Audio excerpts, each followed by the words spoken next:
So today we are going to see the next tool, that's a patch tool. So the hotkey is J.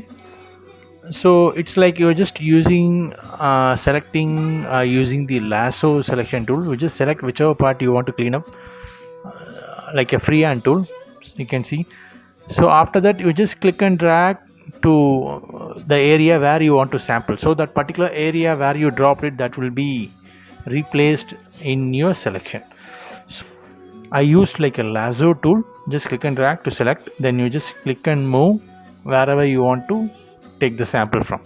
It's the same thing like whatever thing we have seen in the previous classes, like a healing brush or anything, but this is good, you can use, but I don't recommend it. Instead of this, you can just go for the healing brush tool or just clone stamp tool, whichever is fine.